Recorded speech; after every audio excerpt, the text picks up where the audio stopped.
গুনাহ, বিশাল বড় গুনাহ, সবচাইতে বড় ডেঞ্জারাস বিপজ্জনক পাপ হচ্ছে এটা, কবিরা গুনাহ। মহান রব্বুল আলামিন মানুষ সৃষ্টি করেছেন,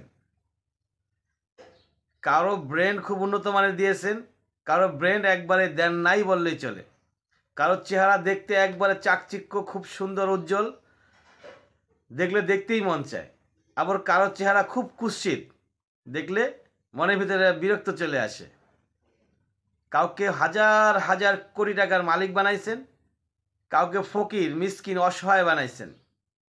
অনেকেই দেখা যায় রাস্তায় পোশাক পরে, দামি দামি সুন্দর সুন্দর পোশাক পরে চলে, অনেকের একটা পোশাক পরেই মাস কাভার করে দেয়। কেউ 3 বেলায় গরু মাংস খায়, কেউ 3 বেলায় আটা রুটি খায়। তো এভাবে মানুষকে মহান রব্বুল আলামিন সৃষ্টি করেছেন। তো এই সৃষ্টির ভিতরে কোনো মানুষকে কেউ অবহেলা করতে পারবে না, এটা নিষেধাজ্ঞা জারি করা হয়। কাউকে অবহেলার ক্ষেত্রে 100% নিষেধাজ্ঞা জারি করা হয় মহান রব্বুল আলামিনের পক্ষ থেকে। আপনি কাউকে অবহেলা করতে পারবেন না, কাউকে ছোট বলে ছোট করতে পারবেন না, কাউকে অবজ্ঞা করতে পারবেন না, কাউকে নিচু চোখে দেখতে পারবেন না। তাহলে কি হবে? কবিরা গুনাহ হবে। একজন প্রাইম মিনিস্টার, সে রাষ্ট্রপতি হতে পারে, সে প্রধানমন্ত্রী হতে পারে, এমপি মন্ত্রী হতে পারে, মেয়র হতে পারে, উপজেলার চেয়ারম্যান হতে পারে। এই ব্যক্তিগুলোর যেই পাওয়ার মহান রব্বুল আলামিনের কাছে, একজন ঠেলাওয়ালা, একজন রিক্সাওয়ালা, একজন মাছওয়ালা, একজন দিনমজুর, যদি সে ইমানদার হয় তাহলে তার পাওয়ার মহান রব্বুল আলামিনের কাছে সেম। অতএব অর্থের কারণে, টাকা পয়সার কারণে, পৈতৃক সম্পত্তির কারণে কাউকে কখনোই অবহেলা করা যাবে না, কাউকে কখনোই ছোট চোখে দেখা যাবে না। চেহারার মালিককে, আপনার বডির ফিটনেস, আপনার সৌন্দর্য, আপনার চেহারা আপনাকে কে দিছেন? মহান রব্বুল আলামিন দিছেন। কাউকে অনেক সুন্দর স্মার্ট করে তৈরি করেছেন আল্লাহ পাক, আবার কাউকে কুৎসিত করে তৈরি করেছেন। কে করেছেন এগুলো? আল্লাহ করেছেন।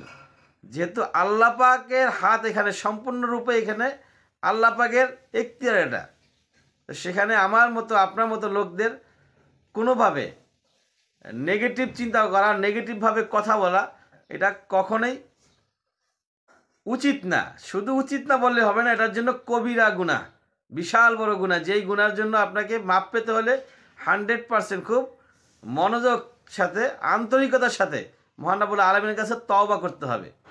আদারওয়াইজ এই গুনাহ থেকে মাপ পাওয়া যাবে না। তো আমরা সর্বদাই চেষ্টা করবো ইনশাআল্লাহ এগুলো থেকে দূরে থাকার জন্য। আপনি ডক্টর, আপনি ইঞ্জিনিয়ার, আপনি পাইলট, আপনি একজন দেশের বিখ্যাত ব্যক্তি, এটা আপনার যোগ্যতায় আপনি হন নাই, এটা আপনাকে মহান রব্বুল আলামিন করুণা করে, দয়া করে আপনাকে বানাইছেন। অতএব সেই দয়া এবং সেই করুণার আপনার মর্যাদা রাখবেন। আপনার অধীনস্থ যারা আছে, সেই অধীনস্থ লোকদের সাথে এমন আচরণ করুন যাতে তারা বুঝতেই না পারে যে তারা আপনার অধীনে কর্মচারী বা আপনার অধীনে তারা কাজ করে। তাদের সাথে এমনভাবে চলাফেরা করুন, এমন বিহেভ করুন যাতে সে এবং আপনার মাঝে কোনো পার্থক্য না থাকে। তাহলে মহান রব্বুল আলামিন আপনাকে ভালোবাসবে। কাল কিয়ামতের ময়দানে সর্বোচ্চ সাফল্য আপনি পেয়ে যাবেন ইনশাআল্লাহ।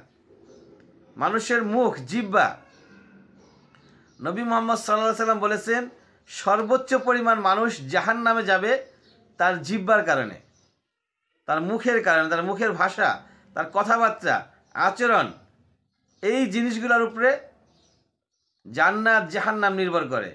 এবং কাউকে বাজে মন্তব্য করলে বুঝতেই পারতেছেন কবিরা গুনাহ বলা হয়েছে বারবার। তো সবাই এগুলা থেকে অবশ্যই দূরে থাকার চেষ্টা করবেন। ওয়া আখিরু দাওয়ানা আলহামদুলিল্লাহি রাব্বিল আলামিন।